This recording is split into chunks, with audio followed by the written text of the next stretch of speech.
Marcus Thornwell cursed under his breath as his oxen lurched sideways again, the plow carving a crooked furrow through soil that should have been easy to turn.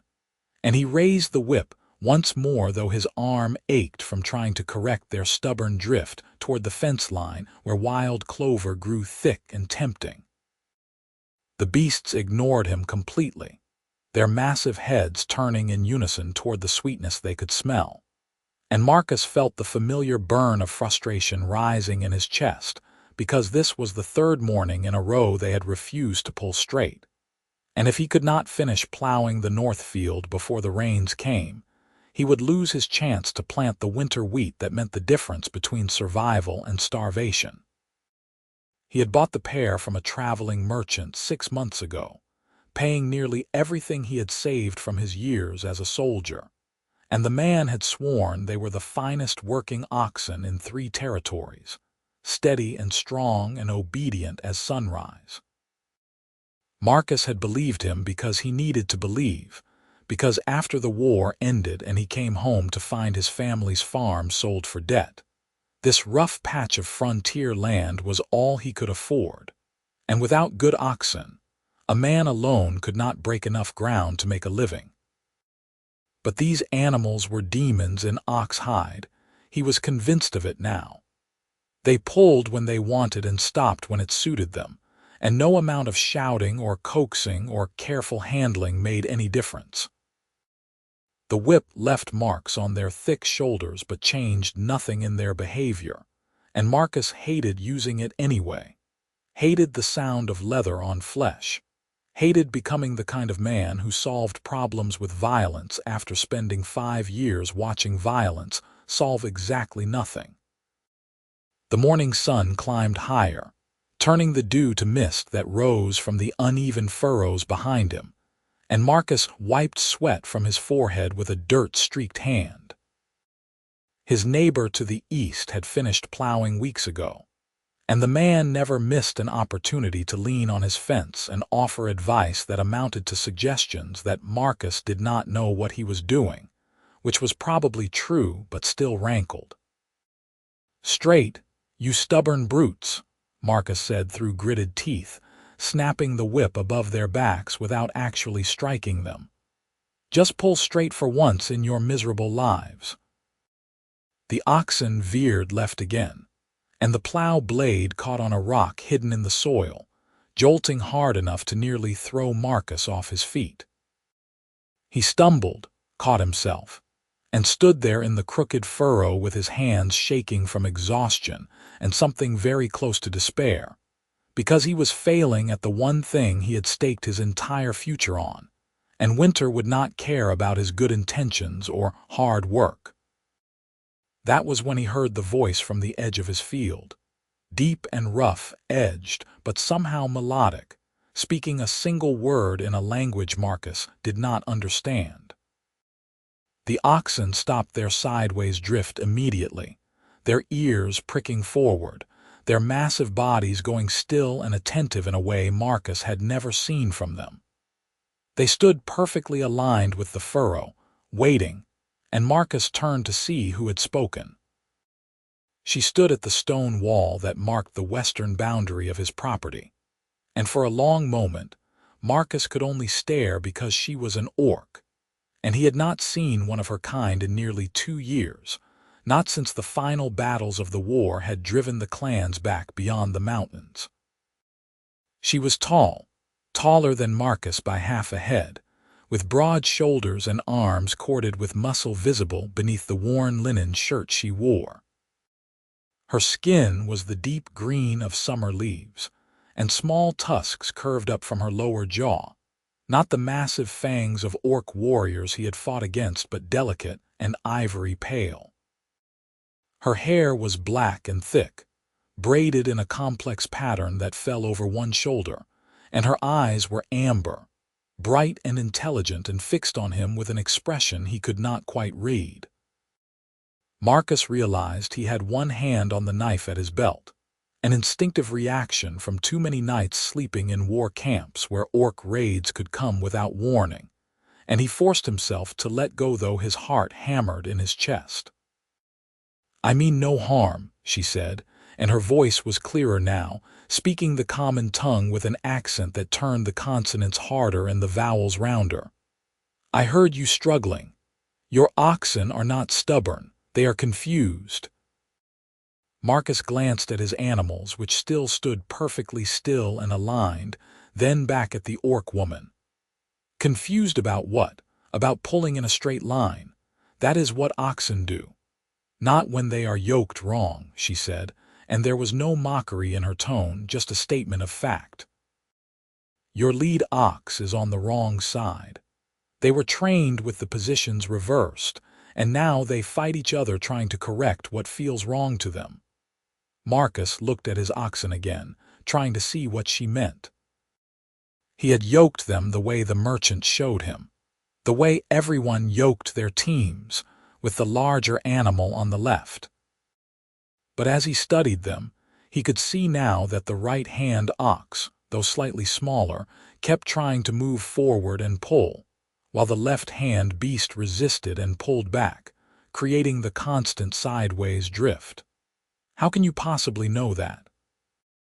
he asked, and heard the suspicion in his own voice. The orc woman shrugged, a rolling motion of her powerful shoulders. "I know oxen. I worked with them all my life before." She paused, and something shuddered in her expression. "Before I left my clan." The way she said it told Marcus there was a story there, probably a painful one, but he was not about to pry into the personal history of an orc stranger who had appeared at his fence line. Instead, he focused on the practical problem that had been making his life miserable for months. "If I switch them, they will pull straight. They will pull as straight as rails," she said, and there was certainty in her voice. "That word I spoke, it means steady in my tongue. They heard a command they understood and they obeyed, but the yoking is the real problem." Marcus chewed on the inside of his cheek, weighing options. He had no reason to trust her, and every reason not to, given the history between their peoples. But he also had nothing to lose except more time and effort spent fighting animals that clearly had their own ideas about how things should work. "All right," he said finally. "Show me." The orc woman hesitated, her hand resting on the stone wall between them. "You would let me onto your land?" "You seem to know more about my oxen than I do," Marcus said. "And they listen to you when they will not listen to me. So yes, come show me what I am doing wrong." She climbed over the wall with easy grace despite her size, landing lightly in the soft earth of his field. Up close, Marcus could see details he had missed from a distance. The geometric tattoos that traced along her jawline and down her neck, the small scars on her hands that spoke of hard work, the way she moved with the careful wariness of someone who expected hostility at any moment. She approached the oxen slowly, speaking to them in her own language, low, soothing sounds that had both animals turning their heads toward her with what looked remarkably like relief. Her hands moved over them with practiced confidence, checking the fit of the yoke, the way the harness sat on their shoulders, the balance of the traces. "This one is Ember," she said, touching the slightly smaller ox on the right. "And this is Stone." She patted the larger animal on the left. "Can you feel how they lean? Ember wants to lead, but you have Stone in the leading position, and he wants to follow." Marcus could see it now that she pointed it out, the subtle difference in how the two animals held themselves. He felt foolish for missing something so obvious, but then again, he was a soldier who became a farmer, not someone raised to this work. "Help me switch them," he said. Together they unhooked the traces and lifted the heavy wooden yoke, and Marcus was acutely aware of how strong she was, as she took most of the weight without apparent effort. They repositioned the oxen, settling the yoke across their shoulders in the new arrangement, and Ember immediately leaned into the harness while Stone relaxed behind him. "Now try," the orc woman said, stepping back. Marcus picked up the plow handles. his palms already raw with blisters, and clicked his tongue the way he had been doing for months with no results. The oxen began to walk, and the plow blade cut through the soil in a perfectly straight line, smooth and steady as if they had been doing it all their lives. Marcus let out a breath he had not realized he was holding, and something tight in his chest loosened for the first time in weeks.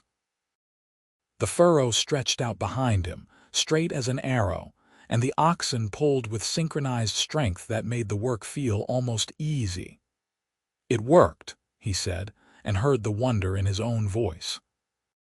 "Of course it worked," the orc woman said, and there might have been the ghost of a smile at the corner of her mouth. "I told you what was wrong." Marcus plowed to the end of the row, turned the team with none of the usual struggle, and started back. The difference was like night and day, and he found himself laughing with sheer relief as the blade cut true and the oxen responded to his lightest command.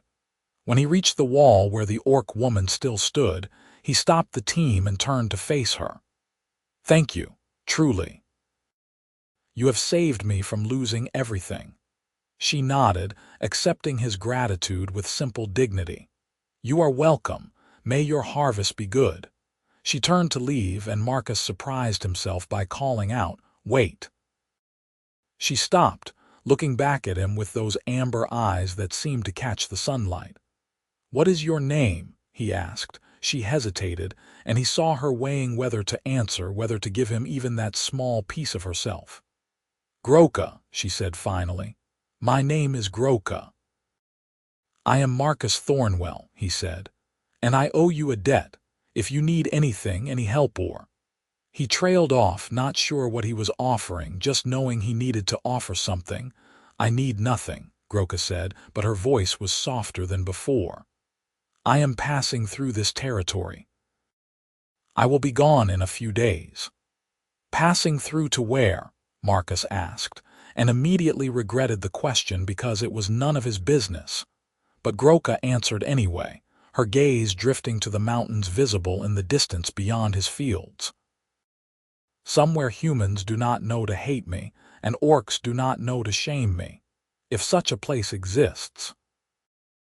There was a weight of loneliness in those words that Marcus recognized, because he carried his own version of it. The isolation of being a man without family or connections in a hard land, where survival took everything you had, and then asked for more. "You are welcome to camp on my land," he heard himself say. "There is a spring-fed pond in the north corner, clean water and shelter in the trees there, better than the open road." Groka studied him for a long moment, and Marcus could not tell what she was thinking. "Why would you offer that?" "Your neighbors would not approve of an orc so close to their farms." "My neighbors can mind their own business," Marcus said, with more sharpness than he intended. "And you helped me when you had no reason to. The least I can do is offer you a safe place to rest." "I will think on it," Groka said, which was not yes but was not no either. She climbed back over the wall and walked away across the unclaimed grassland that stretched between his farm and the foothills, and Marcus watched her go until she disappeared into the rolling landscape. Then he turned back to his oxen, who stood patiently in their new positions, and felt the strangest mix of emotions swirling in his chest: relief and curiosity, and something else he could not quite name. He plowed for the rest of the morning, and the work that had been torture became almost meditative in its steady rhythm. The furrows lined up behind him like soldiers on parade, and his field began to take on the look of properly prepared ground. By the time the sun reached its peak, he had accomplished more than in the previous 3 days combined. Marcus unhitched the oxen and led them to drink at the small creek that ran along his eastern boundary, then gave them hay and let them rest in the shade of his barn, which was really just a 3-sided shed with a roof that leaked when it rained hard. He should go back to plowing, should take advantage of every hour of daylight, but his arms ached and his hands were bleeding through the blisters, so he allowed himself a break. He was eating stale bread and hard cheese in the shade of his cabin porch when he saw movement near the tree line at the north end of his property. Groka appeared from the trees, carrying what looked like a bedroll and a leather pack, and Marcus felt an unexpected lift in his spirits at the sight of her. She approached slowly, giving him plenty of time to change his mind about his offer, and stopped a respectful distance from his cabin. "The spring is good," she said, "and the trees provide shelter. I will stay there for tonight if your offer still stands." "It stands," Marcus said. "Stay as long as you need." Groka nodded, then glanced at the oxen resting in the shed. "They will work better now, but their hooves need trimming, and the left side of your yoke is cracked. It will break soon if you do not repair it." Marcus looked at the yoke where it hung on the wall and could see the hairline crack in the wood now that she pointed it out. "I will fix it," he said. "Thank you for noticing." "It is habit," Groka said.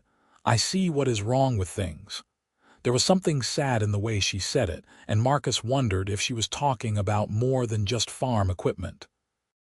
But he did not ask, just offered her some of his bread and cheese, which she accepted after another moment of hesitation. They sat in companionable silence for a while, eating in the shade while the oxen dozed, and the afternoon breeze rustled through the grain fields to the east. Marcus found himself acutely aware of her presence, of the way she sat with unconscious grace despite her size, of the intelligence in her eyes as she surveyed his farm with what looked like professional assessment. "You are recently settled here," she said finally. It was not a question. 6 months, Marcus confirmed. "I bought the land after the war ended. It was all I could afford." "You fought in the war," she said, and again it was not a question. 5 years, Marcus said. "Infantry, then scouts. I saw enough fighting to last me several lifetimes." Groka was quiet for a moment, then said, "I lost my father and 2 brothers in that war, and my clan lost our hunting grounds when the treaty drew new borders." Marcus set down his bread, no longer hungry. "I am sorry for your loss." "And I for yours," she said quietly. "War takes from everyone." They sat with that truth between them.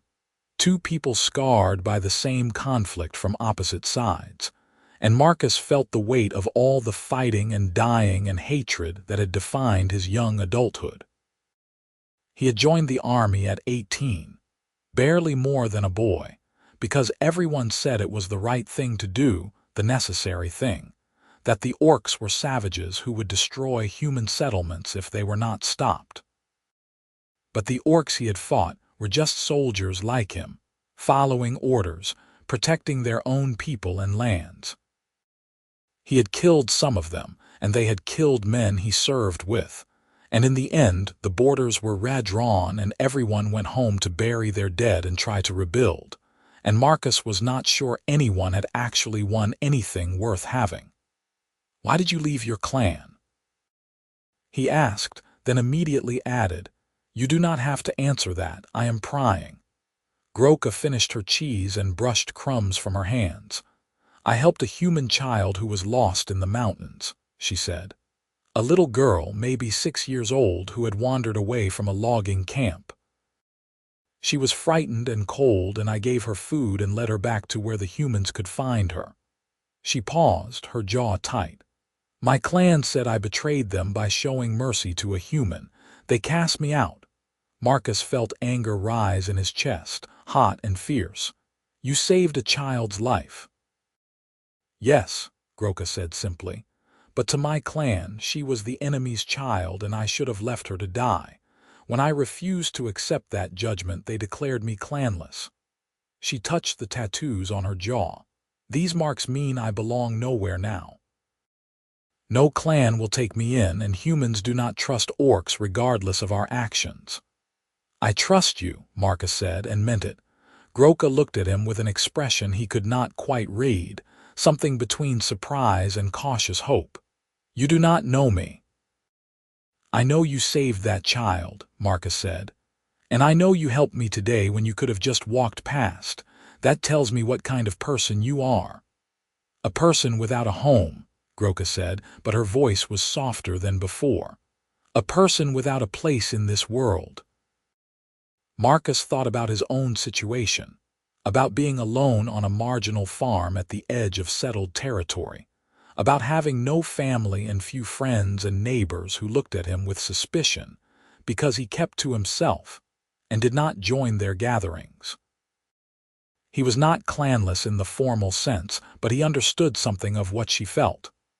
"Well," he said, "you have a place here for as long as you want it. The spring and the trees, I mean. You are welcome to them." "Thank you," Groka said, and there was genuine warmth in her voice. "That is a generous offer." She stood to leave, and Marcus found himself not wanting her to go, not wanting to return to the solitary silence that was his normal existence. "If you know how to trim ox hooves," he said quickly, "I would pay you for the help." "I am not entirely sure how to do it properly." Groka looked at him for a long moment, and he thought she might refuse, might see through his transparent excuse to keep her around. But then she nodded. "I will come by tomorrow morning," she said. "Bring your tools to the barn." That evening, after he finished another successful afternoon of plowing, Marcus found himself thinking about Groka as he prepared his simple dinner of porridge and dried meat.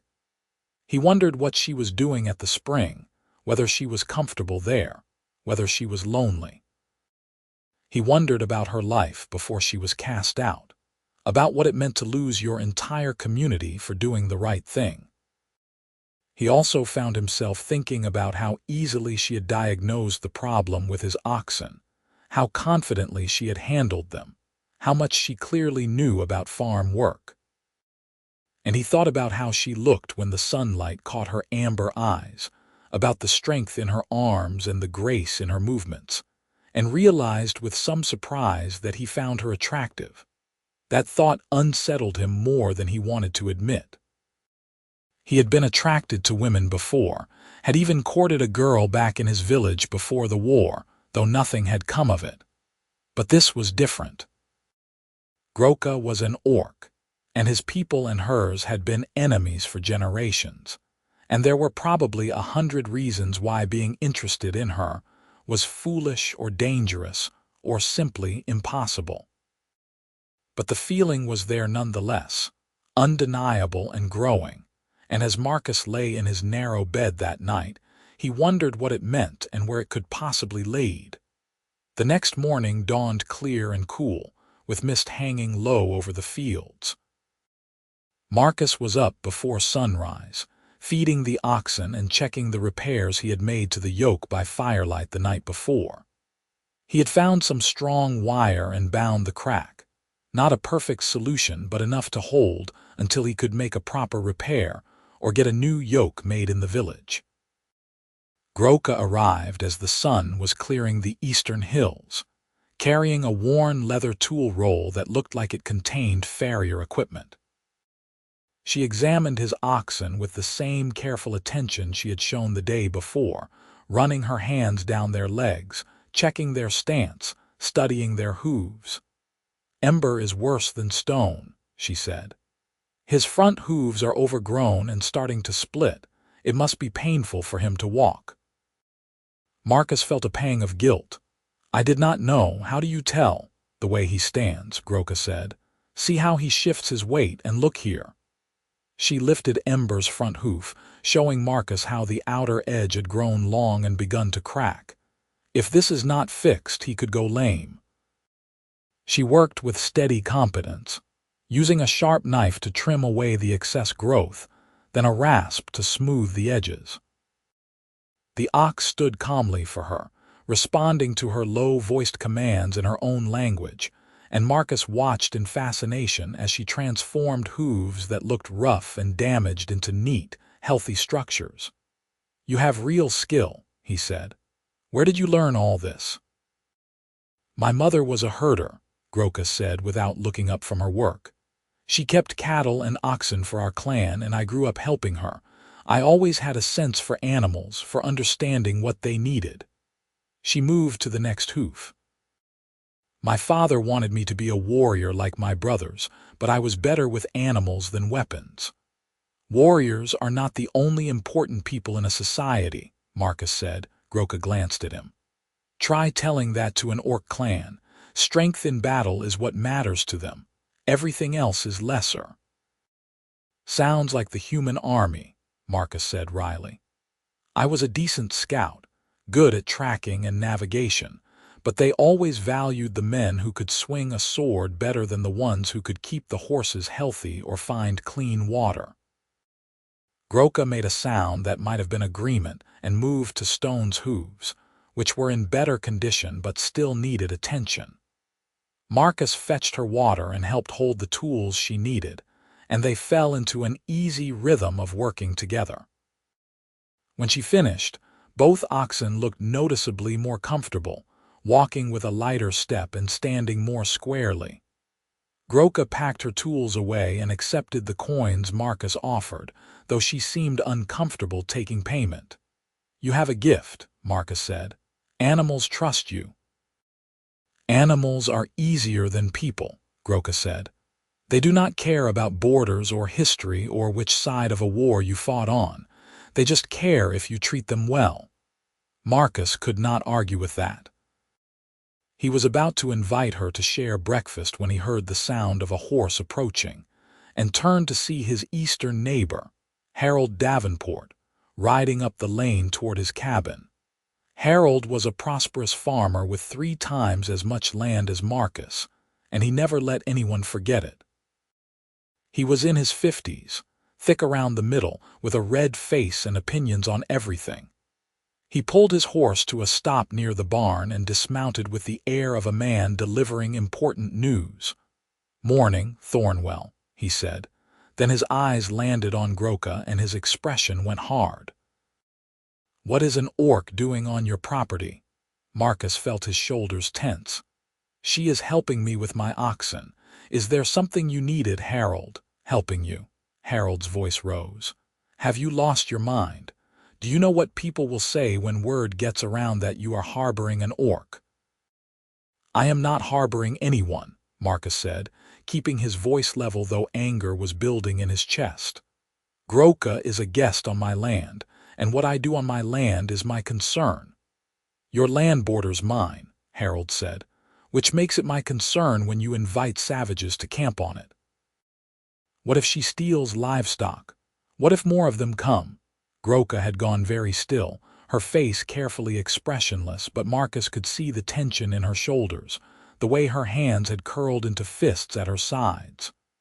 "Groka is not a thief," Marcus said, his voice hardening. "She has done nothing but help me, which is more than I can say for most of my neighbors." Harold's face got redder. "You have been here 6 months, and you still do not understand how things work. We do not welcome orcs in this territory. They bring trouble and violence, and we have worked hard to build peaceful settlements." "By driving out anyone who is different from you?" Marcus asked. "That does not sound like peace. That sounds like prejudice." "Call it what you want," Harold said. "But you mark my words, Thornwell. Having that creature around will bring you nothing but problems. And do not expect any help from me or anyone else when it does." He mounted his horse and rode off without another word, leaving angry silence in his wake. Marcus stood with his fists clenched, breathing hard, trying to control the urge to go after the man and tell him exactly what he thought of his narrow-minded bigotry. "You should not have defended me," Groka said quietly. "He will turn others against you now." Marcus turned to look at her. He was being an ass. Someone needed to say so. "Perhaps," Groka said, "but you live here. You need these people whether you like them or not. I will leave today. I have caused you enough trouble already." "No," Marcus said, surprising himself with his vehemence. "You have not caused any trouble. Harold caused trouble by being a prejudiced fool, and I do not care what he or anyone else thinks." Groka studied his face. "You are alone here, Marcus. You cannot afford to make enemies of your neighbors." "I cannot afford to betray my principles either," Marcus said. You did nothing wrong. You helped me when no one else would, and I will not turn you away because some small-minded people cannot see past their own fear and hatred." He saw something shift in Groka's expression, a softening around her eyes, and when she spoke again, her voice was rough with emotion. "You are either very brave or very foolish." "Probably foolish," Marcus admitted. "But I spent 5 years following orders I did not believe in, fighting a war I did not understand, killing people who were just trying to protect their homes. I am done being the kind of man who goes along with things because everyone else says that is how it should be." Groka was quiet for a long moment, then said, "Your oxen are fixed. They should serve you well now. I will stay at the spring for a few more days if your offer still stands, but then I must move on. I will not let my presence damage your reputation further." "Stay as long as you want," Marcus said. "My reputation can handle it." But over the next few days, he began to wonder if he had been too optimistic about that. Harold Davenport had clearly spread the word about the orc woman on Marcus's land, because his other neighbors started giving him cold looks when he saw them on the road, and 2 men who had previously been friendly stopped to lecture him about the dangers of trusting orcs. Marcus ignored them all and focused on his work. With the oxen pulling straight, he made rapid progress on the plowing, and he began to feel real hope that he might get his winter wheat planted in time. Groka came by most mornings, ostensibly to check on the oxen, but staying to help with various tasks around the farm. She fixed his wobbly fence posts with a competence that made the job look easy, showed him how to properly stack firewood so it would dry evenly, and taught him techniques for reading the weather by watching the clouds and the behavior of birds. Marcus found himself looking forward to her visits, to the easy conversations they fell into while working side by side, to the way she explained things with patient clarity when he did not understand. He also found himself increasingly aware of her physical presence, of the way the sun caught in her black hair, of the strength and grace in how she moved, of the rare smiles that transformed her face from stern to beautiful. He tried not to think about these feelings too much, tried to tell himself it was just loneliness and gratitude, but he knew he was lying to himself. One afternoon, when they were reinforcing the barn's wall before the autumn storms came, Marcus worked up the courage to ask a question that had been on his mind. "Groka, what will you do when you leave here? Where will you go?" She was holding a board in place while he hammered nails, and she did not answer immediately. "I do not know," she said finally. "Further west, perhaps. I have heard there are territories out there where the war did not reach, where people might be less afraid of orcs." "That is a long journey," Marcus said, "and dangerous for someone traveling alone." "I have been alone for months now," Groka said. "I have learned to be careful." Marcus drove in another nail, then said carefully, "You could stay here. I could use help on the farm, and you clearly know more about working the land than I do. I would pay you fair wages, and you could build a shelter by the spring, something more permanent than a camp." Groka was silent for so long that Marcus thought she was going to refuse. Then she said, "Why would you offer that? You know what it would cost you. Your neighbors already mistrust you. If I stayed permanently, they would never accept you." "I am not sure they accept me now," Marcus said, "and I would rather have one honest friend than a dozen false neighbors." "Is that what we are?" Groka asked, and there was something in her voice he could not identify. "Friends?" Marcus set down his hammer and turned to face her. "I would like to think so, if you would accept the friendship of a human who fought against your people." "I would," Groka said quietly. "And I would like to stay, Marcus, but I need to be sure you understand what you are asking. The prejudice will only get worse. People will say things about you about us. They will assume things that are not true." "What kind of things?" Marcus asked, though he could guess. That we are. Groka hesitated, and for the first time since he had met her, she looked uncertain. That there is something improper between us. Humans and orcs do not form romantic attachments, not in any society I know of. Such a thing would be seen as perverse, unnatural. Marcus felt his heart beating faster. And if people make those assumptions, would it bother you? Groka met his eyes, and he saw his own confused feelings reflected there. I do not know, she said honestly. I have never considered such a possibility before. Orcs and humans are too different. Our peoples have too much history of bloodshed. We are not that different, Marcus said. We both work hard, we both value honesty, we both care about doing what is right even when it costs us. Those seem like important similarities to me. Perhaps, Groka said, but similarities do not erase the reality of what we are. You are human, I am orc. That matters to the world even if it does not matter to us. Does it matter to you? Marcus asked. The fact that I am human. Groka looked away, out at the fields where his winter wheat would soon grow. A month ago, I would have said yes. I would have said humans were cruel and untrustworthy, that they cared only for their own kind. But you have shown me kindness when you had no reason to. You have defended me to your neighbors. You have offered me a place when I had nowhere to go. She turned back to him. So no, it does not matter to me that you are human, but I am not sure that is enough. Marcus wanted to say more, wanted to tell her that he thought about her constantly, that he had never felt this way about anyone before, that the idea of her leaving made him ache with loss for something he had not even fully acknowledged wanting. But the words stuck in his throat, too big and too frightening to voice. Instead, he said, "Stay for the winter at least. Help me get the farm established, and in the spring, if you still want to move on, I will help you prepare for the journey. But give us both time to figure out what this is, what it could be." Groka considered this, and Marcus could see the war of emotions on her face, hope and fear and longing and doubt. Finally, she nodded. "Until spring," she said. "I will stay until spring." Relief flooded through Marcus, so intense it left him almost dizzy. "Thank you," he said. "I will build you a proper shelter by the spring, something weatherproof with a stove for heat." "I can build it myself," Groka said. "I am not helpless."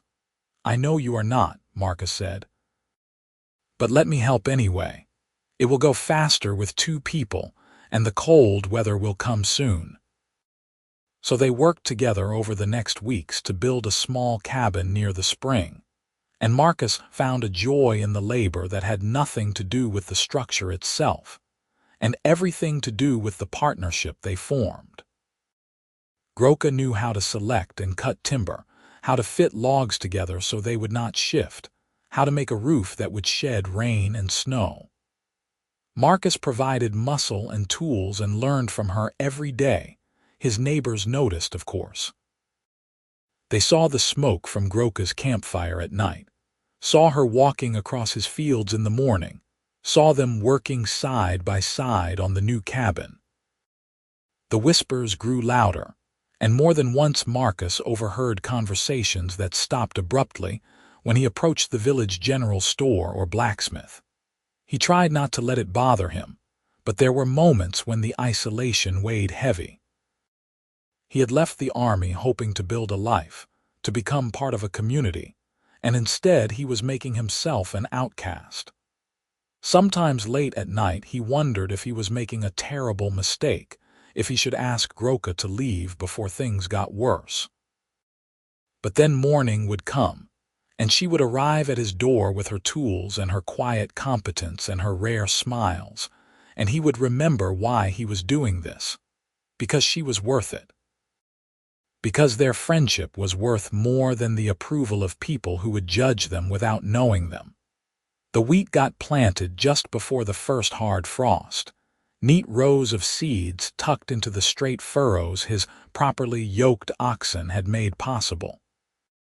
The cabin by the spring was finished, small but solid, with a good stove that Marcus had bought in the village, despite the storekeeper's pointed questions about who he was building a shelter for. Groka moved her few possessions into the cabin, and that night Marcus felt both happy that she had a proper home and lonely in his own cabin knowing she was close but separate. He was falling for her. He admitted to himself finally, falling hard and without any clear idea what to do about it.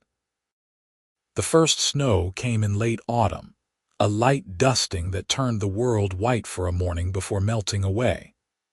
Marcus woke to find tracks leading from Groka's cabin to his barn, and when he went to check on the oxen, he found she had already fed them and was mucking out their stall. "You do not need to do my morning chores," he said, though he was touched by the gesture. "I was awake early," Groka said, "and the work needed doing." They fell into a routine after that, sharing the farm work in a natural division of labor that played to their different strengths.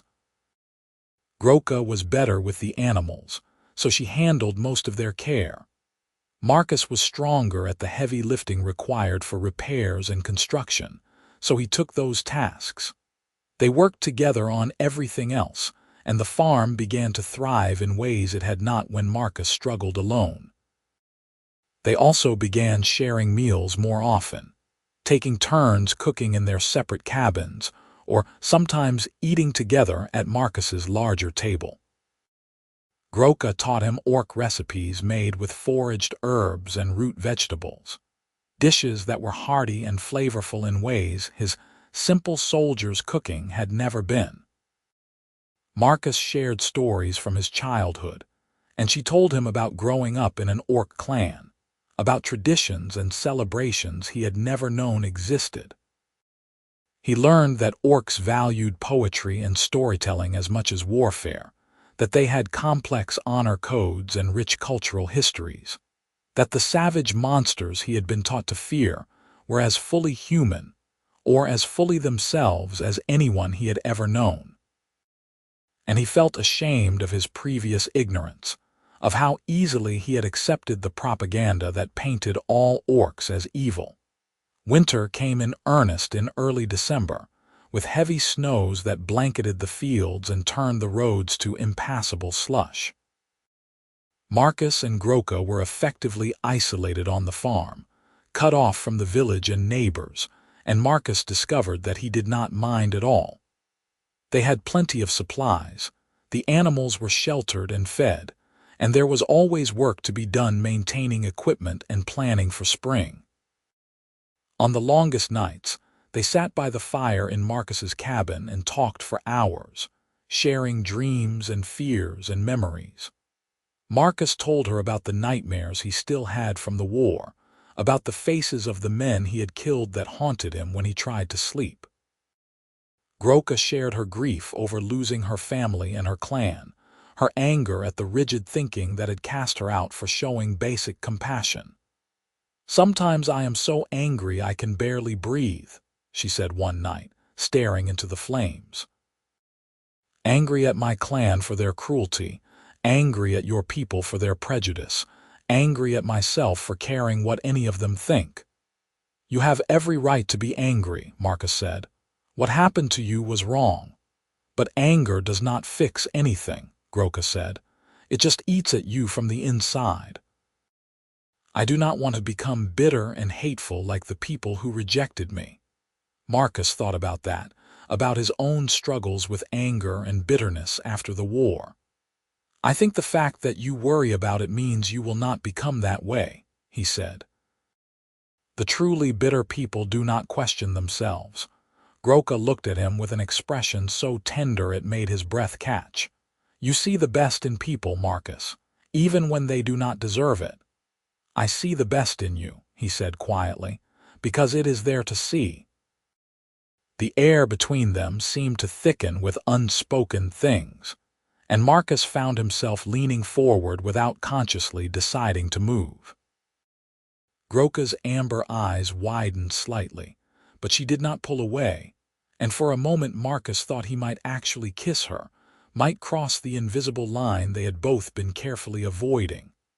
But then a log shifted in the fireplace with a loud crack, and the moment broke. Groka stood abruptly, murmuring something about needing to check on her cabin's stove, and fled into the snowy night before Marcus could find words to call her back.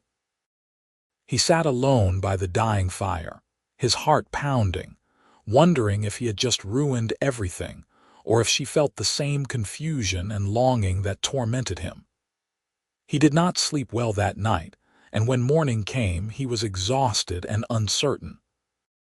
But Groka arrived at his door as usual, and though there was something cautious in her manner, she did not mention the previous evening. They worked through the day with a slight awkwardness between them that gradually eased back into their normal, comfortable partnership. The winter deepened, and on a particularly cold day in January, Marcus woke to discover that Ember had a bad cough and was not eating. He found Groka already in the barn, examining the ox with worried hands. "He is sick," she said. "Lung fever, I think. It can kill an ox if not treated properly." "What do we do?"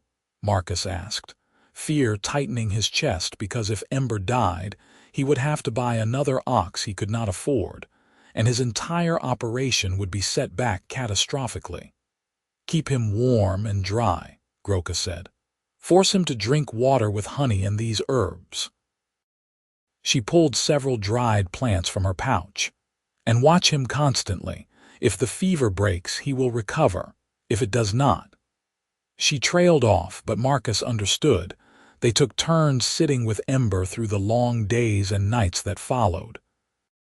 Groka showed Marcus how to brew the medicinal tea and coax the sick animal to drink, how to tell if the fever was rising or falling by feeling the heat of his breath, how to keep him comfortable when he was clearly in distress. On the third night, Marcus was taking the midnight watch when Groka appeared in the barn door wrapped in her heavy cloak, her breath fogging in the cold air. "You should be sleeping," Marcus said. "I can handle this." "I could not sleep," Groka said. "I keep worrying about him." She sat down in the straw beside Marcus, close enough that their shoulders nearly touched, and together they watched the labored rise and fall of Ember's breathing. The ox was weaker than he had been, his eyes dull with suffering, and Marcus felt helpless in the face of his pain. "I hate watching animals suffer," Groka said softly. "They do not understand why they hurt. They just endure." "You care deeply about them," Marcus said. "It is one of the things I admire about you." Groka glanced at him. "One of the things?" Marcus felt his face heat despite the cold. "I admire many things about you. Your skill, your strength, your kindness, your integrity." "You barely know me," Groka said, but there was no conviction in her voice. "I know enough," Marcus said. "I know you are the most remarkable person I have ever met." Groka was quiet for a long moment, then said, "I think the same about you, and it terrifies me." "Why?" Marcus asked, though he thought he knew. "Because nothing good can come of these feelings," Groka said, and hearing her acknowledge that there were feelings sent Marcus's heart racing. "We live in a world that would condemn us for caring about each other. Your people will see you as a traitor or a deviant. My people, if I ever encountered them again, would see me as corrupted by human weakness." "I do not care what people think," Marcus said. "You should care," Groka said fiercely. "You have to live in this world, Marcus. You have to trade with the village, work alongside your neighbors, exist in human society. If you are marked as someone who consorts with orcs, who feels something inappropriate for an orc woman, you will be cast out just as surely as I was." "Then we will be cast out together," Marcus said, and reached for her hand. Groka looked down at their joined hands, his pale and calloused, hers green and strong, and he saw tears shine in her amber eyes. "You do not know what you are saying. You do not understand the cost." "I understand that I am happier when you are near than I have ever been in my life," Marcus said. "I understand that I think about you every moment we are apart. I understand that the idea of you leaving in the spring makes me feel like I am losing something I did not know I needed to survive. He squeezed her hand gently. I understand that I am falling in love with you, Groka, and I do not care if the whole world thinks it is wrong. Groka made a sound that was half sob, half laugh. You are the most foolish, most wonderful, most infuriating man I have ever met. Is that a yes? Marcus asked, hardly daring to hope. It is a confession that I feel the same, Groka said. That I have been fighting these feelings for weeks, trying to convince myself they are just gratitude or loneliness or anything except what they actually are. And what are they? Marcus asked softly. Groka met his eyes, and there was no hiding the emotion in her face now. Love, she said simply. Terrifying and impossible and absolutely real. Marcus leaned forward slowly, giving her every chance to pull away, and when she did not, he kissed her. Her lips were warm despite the cold, and her tusks pressed gently against his face in a way that was strange and wonderful. And when she kissed him back with fierce tenderness, Marcus felt like every moment of his life had been leading to this. They broke apart after a long moment, and Groker rested her forehead against his, both of them breathing hard. This will not be easy, she whispered. Nothing worth having is, Marcus said. They sat together in the barn, holding hands and watching over the sick ox, and somewhere toward dawn, Ember's fever broke. His breathing eased, and when Groka checked him, she found his temperature had dropped and his eyes had regained some of their clarity. He will live, she said, relief and joy mingling in her voice. Marcus pulled her into a hug, and she wrapped her strong arms around him, and they stood there in the barn as the winter sun began to rise. Two people from different worlds who had somehow found their way to each other. The rest of the winter passed in a haze of work and stolen moments of affection. They were careful not to display their relationship openly, both aware that the consequences could be severe, but in private, they allowed themselves to explore what they meant to each other. Marcus learned the geography of Groka's body, the scars on her shoulders from training accidents, the tattoos that marked her achievements in her former clan, the surprising softness of her skin beneath the work-roughened surface. She learned his nightmares and how to wake him gently from them, learned where he liked to be touched, and how to make him laugh with her dry observations about life. They talked endlessly about what the future might hold, about whether there was any place in the world where they could be together openly. Groka spoke of rumors she had heard about frontier territories so far west that old prejudices had not taken root, where survival mattered more than purity of bloodlines. Marcus suggested they might simply stay on his farm and dare anyone to challenge them, but even he knew that was optimistic at best. As spring approached and the snow began to melt, they worked together to prepare the fields for planting. The winter wheat that Marcus had sown in autumn was emerging green and strong from the thawing ground, and for the first time, Marcus felt real confidence that his farm might actually succeed. Then one morning in early March, Harold Davenport appeared at Marcus's door with 3 other men from neighboring farms, and the expressions on their faces told Marcus this was not a friendly visit. "Thornwell, we need to talk," Harold said without preamble. "About the orc." Marcus stepped onto his porch, closing the door behind him. "Her name is Groka, and I am not sure what business she is of yours." "She has been living on your land all winter," Harold said. "Living in a cabin you built for her. People are talking, Thornwell. They are saying things that, if true, are disgraceful and unnatural." "What people say is not my concern," Marcus said, his jaw tight. One of the other men, a farmer named Robert, spoke up. "We are trying to build a decent community here, Thornwell. We do not need your kind of perversion bringing shame on us all." "My kind of perversion," Marcus repeated, anger rising hot and fast. You mean loving someone who is kind and hardworking and honest. If that is perversion, I will gladly claim it. So you admit it, Harold said, his face flushing red. You are having relations with an orc. That is disgusting, Thornwell. It is wrong on every level. What is wrong is judging people based on their race instead of their character, Marcus shot back. Groka is twice the person any of you are, and I am not ashamed of caring for her. You should be, the third man, Peter said, and you need to get rid of her now before this gets worse. Get off my property, Marcus said coldly. All of you. And do not come back unless you are ready to treat me and Groka with basic human decency. We are trying to help you, Harold said. If you do not send that creature away, you will regret it. No one will trade with you. No one will help you. You will be completely isolated. I am already isolated, Marcus said. The only difference is that now I choose it. The men left, but their visit hung over Marcus like a dark cloud. He told Groka about the confrontation and saw the guilt and worry in her eyes. I should leave, she said, before this gets worse for you. No, Marcus said firmly. We are past that point, Groka. I will not let them drive you away. But over the following weeks, Harold made good on his threat. When Marcus went to the village to buy seed for his spring planting, the merchant refused to serve him. The blacksmith would not sharpen his tools. People crossed the street to avoid him, and more than once he heard whispers of orc lover as he passed.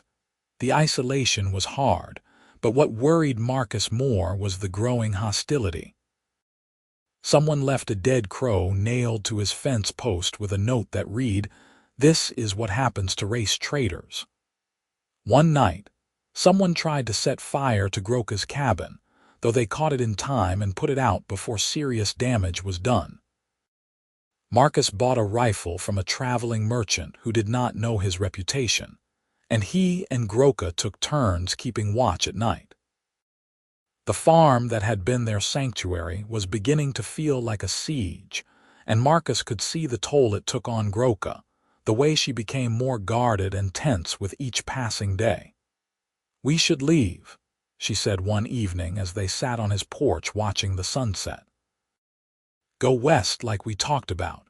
Find somewhere we can start over. Marcus had been thinking the same thing, but leaving meant abandoning everything he had worked for, all the money and effort he had poured into this land. It meant admitting defeat, letting the prejudice of others drive him away from the home he was trying to build. But as he looked at Groka's face, at the worry etched in her features, he realized that home was not the land or the cabin or the farm. Home was wherever she was. All right, he said. We will go west, but we do it properly. We sell what we can, pack supplies for the journey, plan our route. I will not let you travel into the wilderness unprepared. Relief flooded Groka's expression. Thank you, she said. I know what you are giving up for this. I am giving up nothing that matters, Marcus said. You are what matters. They spent the next week preparing for departure. Marcus sold his oxen to a traveling merchant for less than they were worth, but it gave them cash for supplies.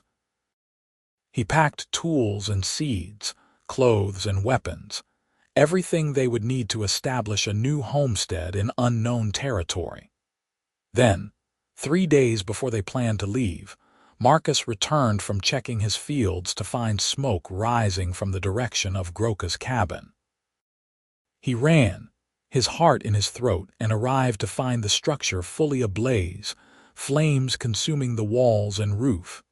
Groka was outside, her face smudged with soot, frantically trying to salvage possessions from the inferno.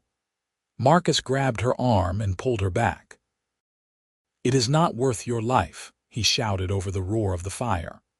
They have taken everything, Groka said, and he heard the break in her voice. All my mother's tools, my clan tokens, everything I had left of my old life. Marcus held her as the cabin burned, anger boiling in his gut. This was not an accident or a warning anymore. This was a deliberate attempt to destroy everything Groka valued, and probably to drive her away or worse. When the fire burned down to smoking ruins, they walked back to Marcus's cabin to find Harold and two other men waiting on his porch. "I thought we told you to get rid of the orc," Harold said, but there was something nervous in his manner, as if he was not entirely comfortable with what had been done. Marcus's hand went to the rifle he was carrying, and he saw the men tense. "Did you burn her cabin?" "We did not do anything," Harold said quickly. "But if something happened, maybe it is a sign you should listen to. Send the orc away, Thornwell, before someone gets hurt." "Are you threatening us?" Marcus asked, his voice dangerously quiet. "I am warning you," Harold said. "People are angry. If you do not do something about this situation, they might take matters into their own hands." "Like burning down buildings," Groka said, speaking for the first time. Her voice was steady, but Marcus could feel the tension vibrating through her body. "That is the courage of your community. Destroying property in the dark like cowards." "Watch your mouth, orc," one of the other men said. "You are not welcome here." "She does not need to be welcome here," Marcus said, "because we are leaving. Tomorrow we are going west, and you and your small-minded neighbors can rot in your own hatred for all I care." He saw surprise flicker across Harold's face, as if the man had not expected to actually win this confrontation. "Well, that is probably for the best," Harold said. "It is nothing personal, Thornwell. We just cannot have that kind of thing in our community." "Get off my property," Marcus said. "And if anyone comes near us or our possessions again before we leave, I will shoot first and ask questions later."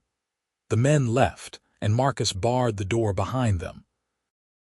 Groka sank into a chair, and for the first time since he had met her, she looked utterly defeated. "I am sorry," she said. "This is all my fault." "None of this is your fault," Marcus said fiercely, kneeling beside her chair. "They did this, not you. Their hatred and fear did this." "I brought it to your door," Groka said. "You would still have a home and neighbors and a future if you had never met me." "I would have a farm and nothing else," Marcus said. "No one to care about, no reason to keep going except stubborn pride. You gave me something to live for, Groka. Do not apologize for that."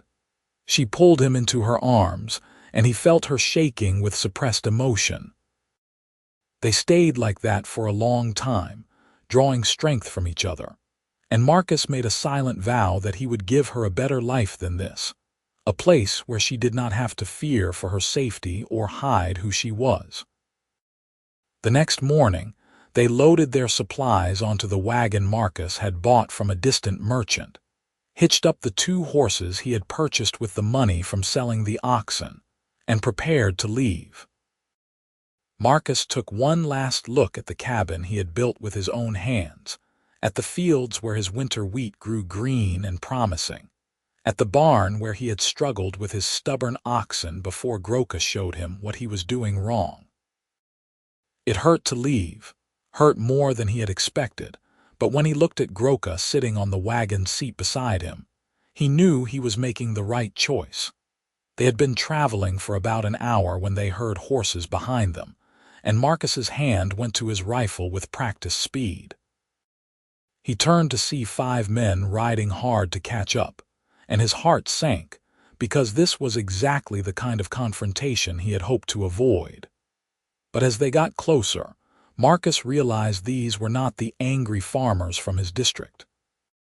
These were rough-looking men he had never seen before, the kind who made their living on the edges of society, and the looks on their faces were far more dangerous than Harold's self-righteous anger. "Well, what do we have here?" the leader said, reining his horse alongside the wagon. "A human and an orc traveling together. That is not something you see every day." "We are just passing through," Marcus said calmly. "We do not want any trouble." "Trouble is already here, friend," the man said, grinning to show missing teeth. "See, we heard there was a man around here who was keeping an orc woman, and we thought to ourselves, What kind of orc woman would lower herself to being with a human? Must be something wrong with her, we thought. Maybe she is a slave or a prisoner, or maybe just stupid. I am none of those things, Groka said, her voice hard. And we are leaving this territory, so whatever you want, you are wasting your time. Oh, we are not wasting our time, another man said. There is good money for orc slaves in certain markets. And a female orc who is already broken into taking orders from humans. That is valuable merchandise. Marcus raised his rifle in one smooth motion, aiming at the leader's chest. You are not taking her anywhere. The men laughed, fanning out around the wagon, and Marcus realized with sick certainty that they had done this before, that they were practiced at this kind of ambush. 5 against 1, and you are protecting an orc, the leader said. You are either the bravest or the dumbest man I have met. Put down the rifle, friend, and walk away. You can find another farm, another life. Hell, you should thank us for solving your problem. She is not a problem, Marcus said. She is my future, and you will have to kill me to take her. He saw the calculation in the leader's eyes, the weighing of whether Marcus was bluffing. Then the man shrugged. If that is how you want it.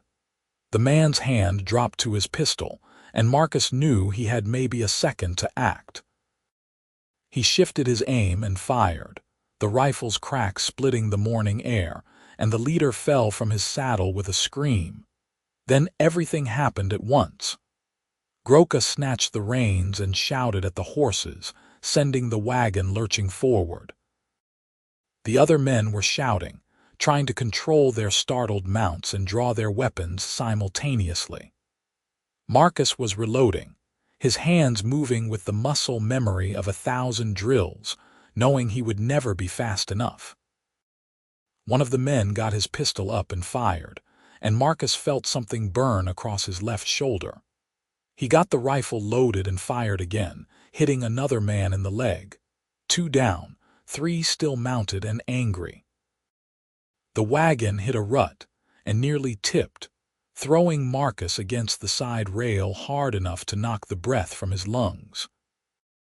He saw one of the men close in on Groka's side, reaching for her, and she turned and punched him in the face with her full strength, the impact of her fist against his jaw making a sound like a breaking branch. The man fell off his horse, unconscious before he hit the ground, and Marcus felt a fierce surge of pride in her strength. But there were still 2 men left, and they were coming at the wagon from both sides now, close enough that Marcus could not use his rifle without risking hitting the horses. He dropped the rifle and pulled his knife, knowing it was inadequate but having no other choice. One of the men leaned from his saddle to grab Marcus, and Marcus slashed at his arm, opening a long cut that made the man curse and pull back. But the distraction cost him, because he did not see the other man until too late. Something hard cracked into the side of his head, and Marcus fell from the wagon seat, hitting the ground with stunning force. He rolled, trying to get his bearings, but his vision was swimming and blood was running into his eyes from a cut on his scalp. He heard Groka scream his name, heard the wagon stop, and tried to shout at her to keep going to save herself, but his voice would not work properly. Then she was there, jumping down from the wagon, putting herself between Marcus and the 2 remaining attackers. "You want her," she roared, and her voice carried all the fury of her warrior heritage. "Come and take her." The 2 men hesitated, and Marcus could see them reassessing the situation. They had expected an easy capture, but instead they had 2 men dead or injured, one unconscious, and an orc woman who looked ready to tear them apart with her bare hands. "She is not worth this," one of them said to the other. "Let them go." "The boss will be angry," the second man said, but there was doubt in his voice. "The boss can be angry. I am not dying for one orc slave."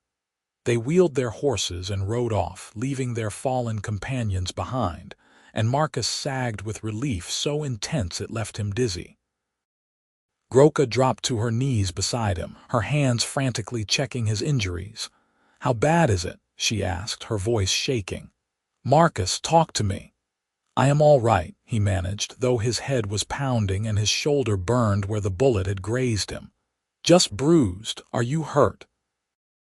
"No," Groka said, "but you are bleeding everywhere. We need to stop and treat these wounds." She helped him back onto the wagon, and Marcus leaned against her, letting her strength support him. She drove the wagon off the road and into a stand of trees where they would not be visible, then set about cleaning and bandaging his injuries with supplies from their packs.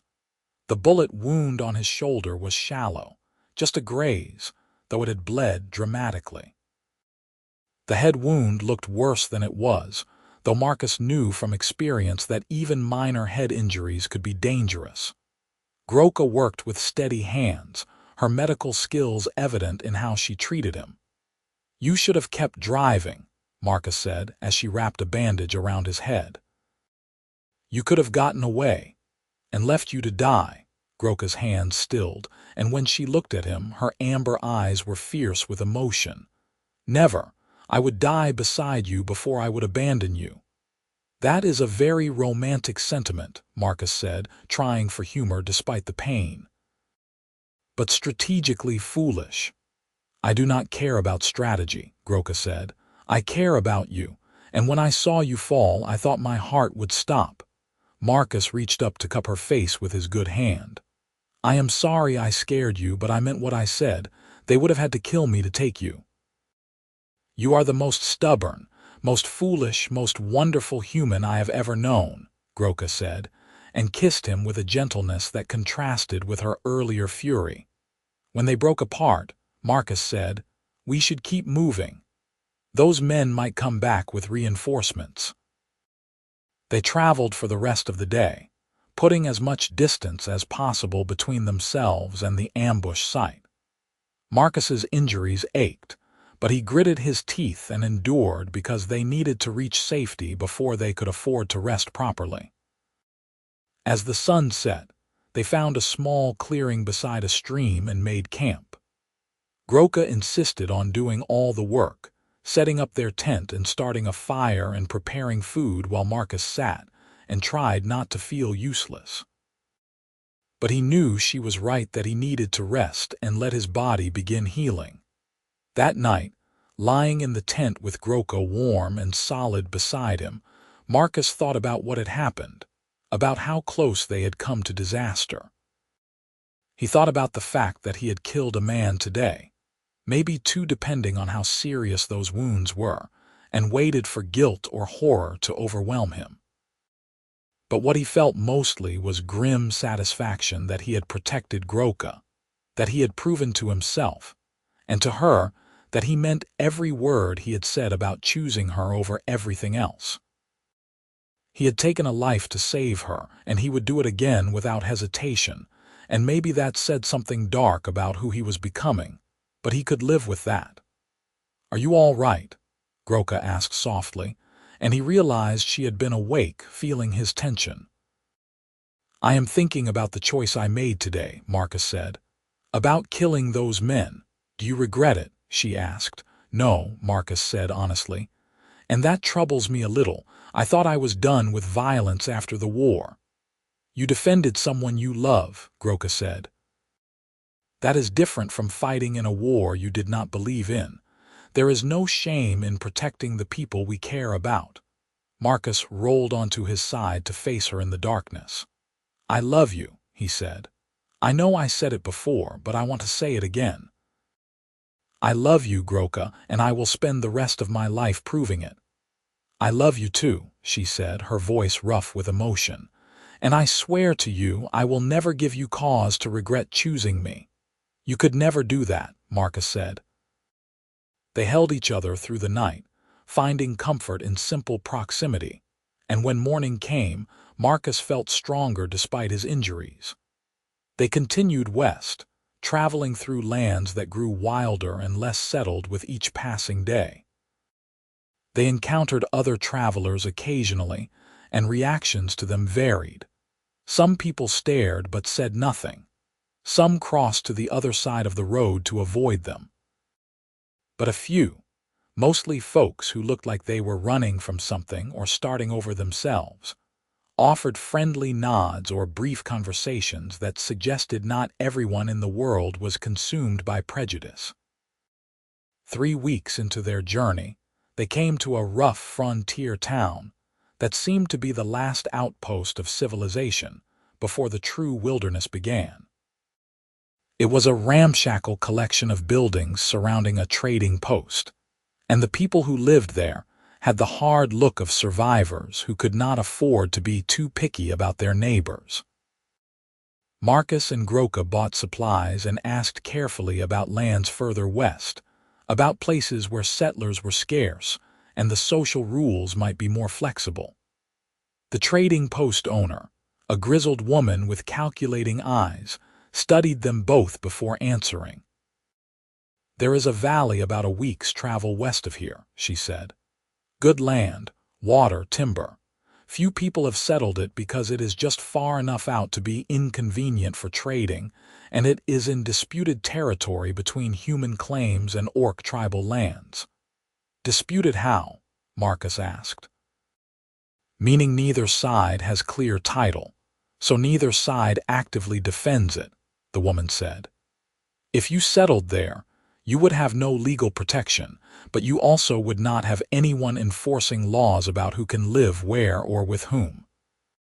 Marcus and Groka exchanged glances, and he saw hope kindle in her eyes. "That might be exactly what we need," he said. "Fair warning," the woman said. "It is rough country and you would be completely on your own. If something happened, help would not come." "We are already on our own," Groka said. "At least there, no one would burn our home for spite." They bought extra supplies, including good tools and more seeds, and set out the next morning for the valley the woman had described.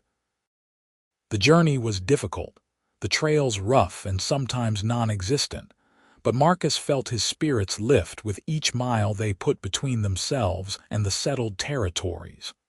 When they finally topped a ridge and looked down into the valley, Marcus felt his breath catch. It was beautiful in a wild, untamed way, a wide valley with a river running through it, dense forests on the slopes, open meadows in the lowlands. He could see deer grazing in the distance, and birds wheeled overhead in numbers that spoke of abundant life. "What do you think?" he asked Groka. She was silent for a long moment, her eyes scanning the valley with an intensity that suggested she was seeing beyond the immediate beauty to the potential beneath. Finally, she smiled, the first truly unguarded smile he had seen on her face in weeks. "I think it is perfect," she said. "I think it is home." They descended into the valley and spent several days exploring, looking for the best place to build their homestead. They found a spot near the river where the land was level, and the soil looked rich, with timber close by for building and good grazing for animals they might acquire in the future. Marcus began cutting logs while his shoulder healed, and Groka planned the layout of their buildings, drawing on her knowledge of orc construction techniques combined with human designs. They worked together with the easy partnership they had developed over the winter, and slowly their new home began to take shape. It was hard work, maybe the hardest Marcus had ever done, because they had no neighbors to help with the heavy lifting, no community to share resources or knowledge. But there was also a freedom in it, a joy in knowing that what they built was entirely their own, that no one could judge them or try to drive them apart. One evening, as they sat by their fire watching the sun set over the mountains, Marcus said, "I want to marry you." Groka turned to him with surprise written on her face. "Marry, if you will have me," Marcus said. "I know there is no one here to perform a ceremony, no legal recognition of such a union, but I want to make a promise to you before whatever powers might listen. I want to bind my life to yours in every way that matters." Groka's eyes were bright with unshed tears. "In my clan, Marriages were sealed by exchange of oaths before the gathered community. "We have no community. We have each other," Marcus said, "and we have this land, this valley. That is community enough for me." "Then yes," Groka said, her voice thick with emotion. "Yes, I will marry you, Marcus Thornwell." They married themselves the next night, standing beside the river under a sky brilliant with stars. There were no witnesses except the wilderness around them, no priest or elder to bless their union. But the words they spoke to each other felt more sacred than any ceremony Marcus had ever attended. He promised to love her, to stand by her, to build a life with her that honored both their people's traditions. She promised the same, and added orc vows about protecting the home they would build and the family they might someday create. They exchanged simple rings Marcus had made from wire, and sealed their promises with a kiss that tasted of hope and new beginnings. The summer passed in hard work and simple happiness. They finished their cabin, which was larger and better built than Marcus's first attempt back in the Eastern Territories, with separate spaces for different purposes and good insulation for winter. They planted a vegetable garden and built a shed for tools and storage. Marcus hunted deer and elk to stock their larder, while Groka foraged for medicinal plants and edible roots, building their supplies for the cold months ahead. In late summer, Groka made a discovery that sent both joy and fear through their new home. She was pregnant, her orc physiology making the signs unmistakable even in the early stages. Marcus was delighted, sweeping her into his arms and spinning her around despite her laughing protests. But later, in the quiet of the night, he confessed his fears. "I do not know anything about orc pregnancy," he said. "What if something goes wrong? What if you need help I cannot provide?" "My mother taught me about births," Groka said, "and orc women are strong. Many births happen without complications." "Many, but not all," Marcus said. "We will be careful," Groka assured him. "I will teach you what to watch for, what signs mean trouble, and I am healthy and strong. This child will be healthy and strong too." "Half human, half orc," Marcus said, wonder in his voice. "I did not even know such a thing was possible." "It is rare," Groka admitted, "but not unheard of in the old stories.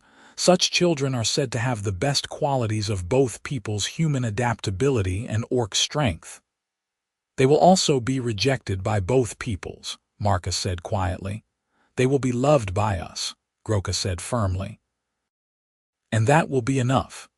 Through the autumn, Marcus watched Groka's belly grow with a mixture of awe and protectiveness that sometimes threatened to overwhelm him.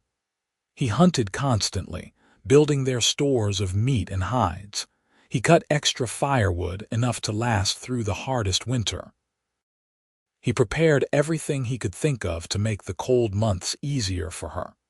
Groka tolerated his hovering with patient amusement, continuing to work alongside him as much as he would allow. She sewed clothes for the baby from soft deerskin, mixing human and orc patterns in ways that created something entirely new. She sang songs in her language, lullabies her mother had sung to her, and taught Marcus the words so he could sing them too. Winter came early that year, with the first snows falling in late October. Marcus and Groka settled into their cabin, warm and provisioned and content in their isolation. They passed the long dark evenings telling stories, making plans for the spring, and simply being together. On a cold night in January, Groka went into labor. Marcus had prepared as well as he could, but nothing could have truly readied him for the reality of watching someone he loved in pain, unable to take that pain away or help beyond offering water and support. Groka was strong and brave, laboring through the night with determination that left Marcus in awe. He did what she told him to do, fetched what she needed, held her hand when contractions racked her body, and tried to hide his terror when she cried out. Just before dawn, as the first light was beginning to gray the sky beyond their window. Their child was born a daughter with green-tinged skin softer than Groka's, tiny tusks just barely visible in her mouth, and her father's brown eyes. Marcus held his daughter with shaking hands, tears streaming down his face as he looked at this impossible miracle, this perfect blend of himself and the woman he loved.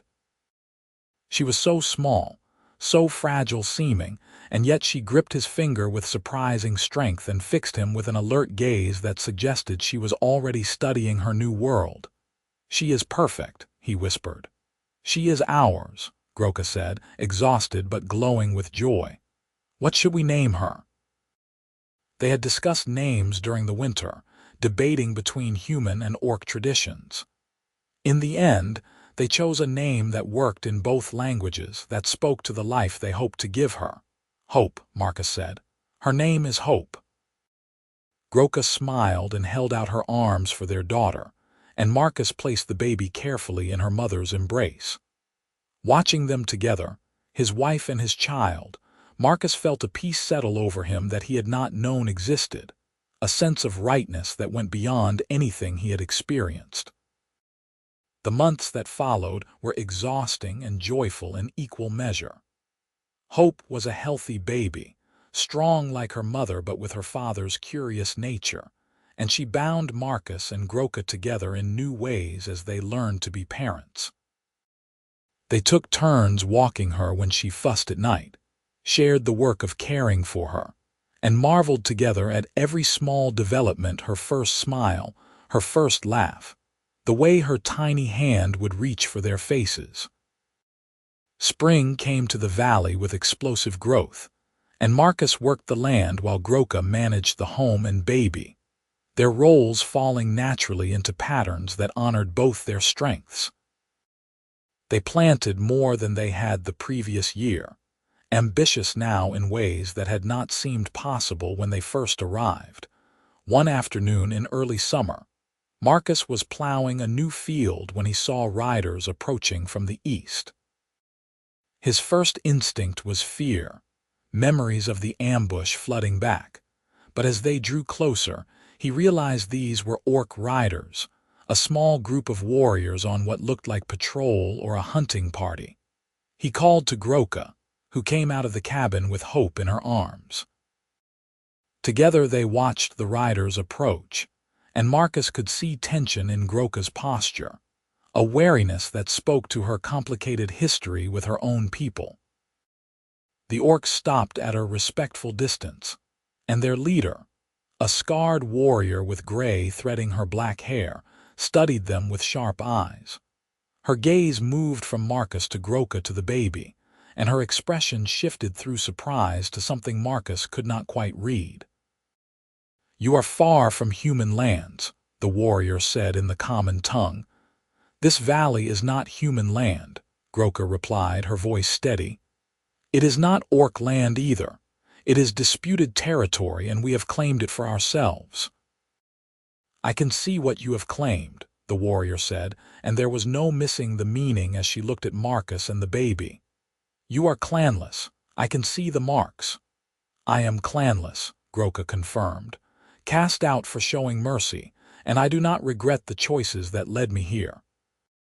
The warrior was silent for a long moment, then said something in the orc language, rapid words that Marcus did not understand.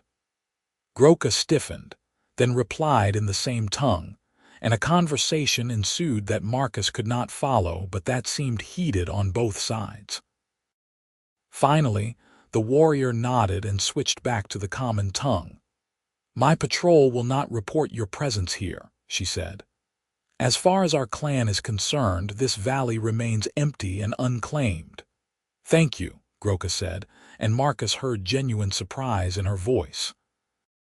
"Do not thank me," the warrior said. "I do this not for you but for the child. She deserves a chance to grow up in peace, regardless of what blood she carries." She paused, then added, "You have courage, both of you. May it sustain you in the years ahead." The orcs rode off, and Marcus let out a breath he had not realized he was holding. What did she say to you? In your language. She said I had brought shame to all orc kind by bearing a human's child, Groka said, her voice tight.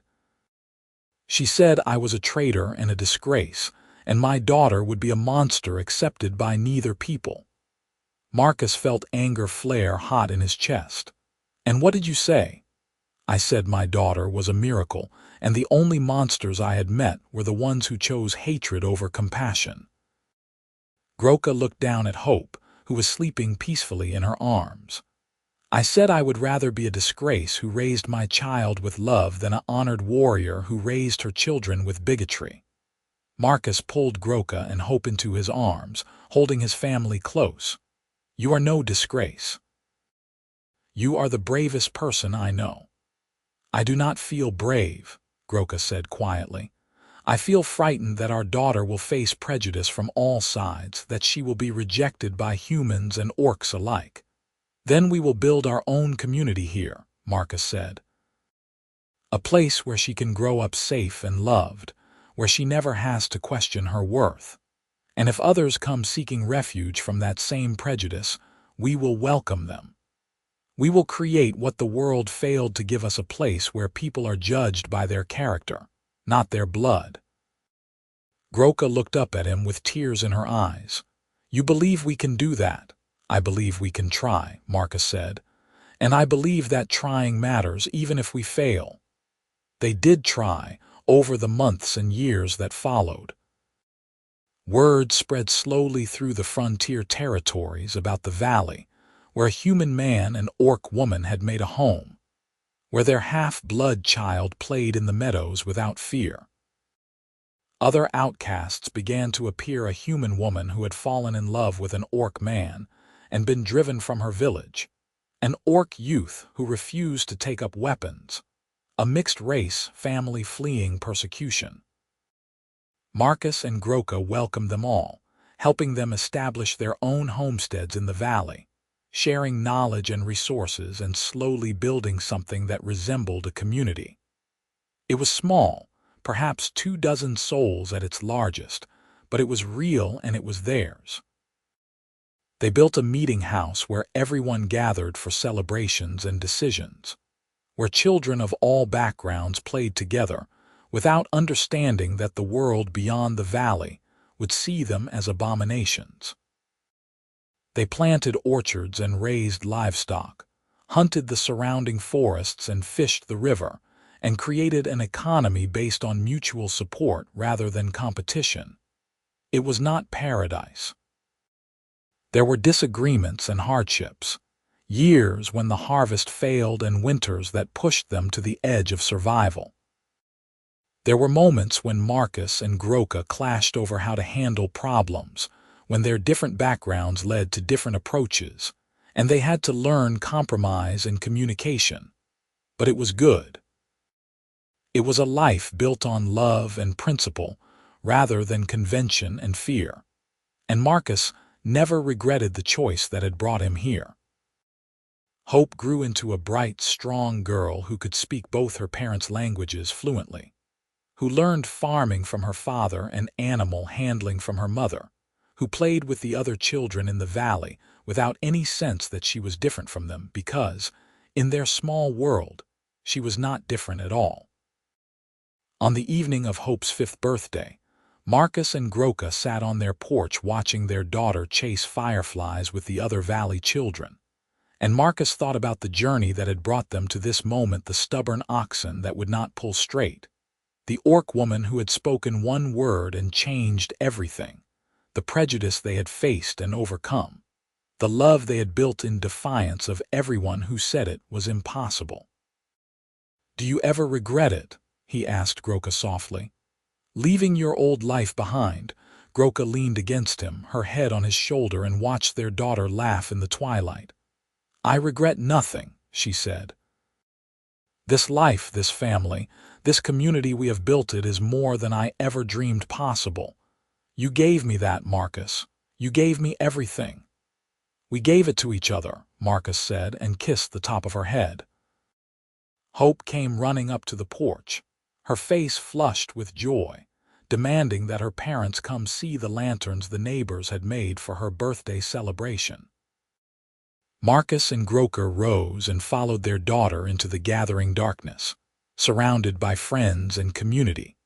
And Marcus thought that this was what he had been fighting for all along, without knowing it, not land or wealth or status, but simply the right to love who he chose and build a life with her that honored them both.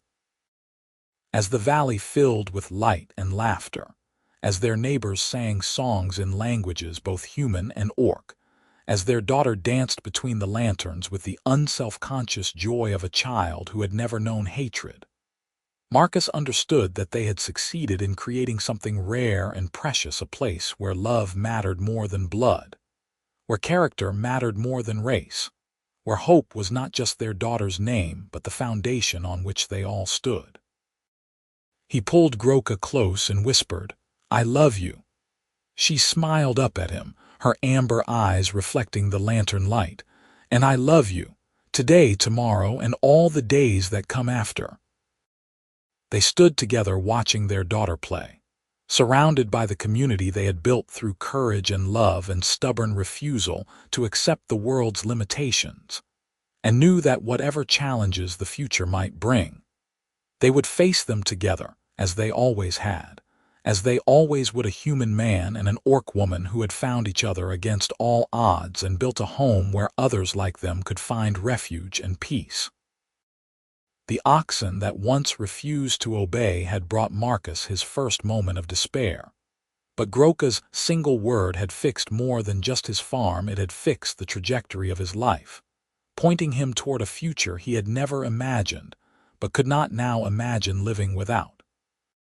From that small beginning had grown everything that mattered, proof that sometimes the most important changes begin with the simplest acts of kindness, and that love, when given the chance to grow, can create miracles that change not just two lives but entire communities.